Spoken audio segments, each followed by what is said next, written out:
चुनाव आयोग कर रहा है मनमानी, विपक्ष को नहीं दे रहा समय। दिग्विजय सिंह ने चुनाव आयोग पर लगाए गंभीर आरोप। पीएम मोदी के बयान पर कार्रवाई नहीं करता चुनाव आयोग।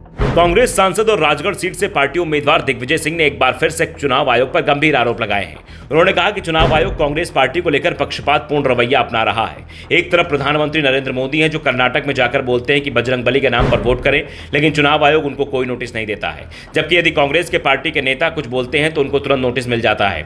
हम लोग पिछले 1 साल से चुनाव आयोग से मुलाकात का समय मांग रहे हैं, लेकिन हमें समय नहीं दिया जा रहा है। चुनाव आयोग के पास कांग्रेस पार्टी के नेताओं से मिलने का समय नहीं है। अब आप बताएं कि एक राष्ट्रीय दल चुनाव आयोग से मिलकर अपनी बात रखना चाहता है, लेकिन चुनाव आयोग इसके लिए भी राष्ट्रीय दल को समय नहीं दे रहा है, तो फिर इसे क्या समझा जाए। उन्होंने कहा कि ईवीएम को लेकर हमारे कुछ सवाल, लेकिन चुनाव आयोग हमसे बात करने को तैयार नहीं है। लेकिन चुनाव आयोग को हमारे सवालों के जवाब देने चाहिए। क्या ईवीएम स्टैंड अलर्ट मशीन है? क्या वीवीपैट की कनेक्टिविटी इंटरनेट से है? वीवीपैट में जो सॉफ्टवेयर डाला है हम उसके बारे में सभी तकनीकी स्तर पर जानकारी चाहते हैं, लेकिन हमें ये जानकारियां चुनाव आयोग के माध्यम से नहीं मिल पा रही हैं। दिग्विजय सिंह ने कहा कि आज देश की जनता ईवीएम को शक की नजर से देख रही है। ऐसे में चुनाव आयोग की जिम्मेदारी कि लोगों को ईवीएम के बारे में उठने वाले हर सवाल का जवाब दे। उन्होंने कहा कि चुनाव आयोग पर सिर्फ चुनाव कराने की जिम्मेदारी नहीं है, बल्कि चुनाव निष्पक्ष हो और निष्पक्ष दिखे भी, इसकी भी जिम्मेदारी है। Bureau report, the Navdarpan news.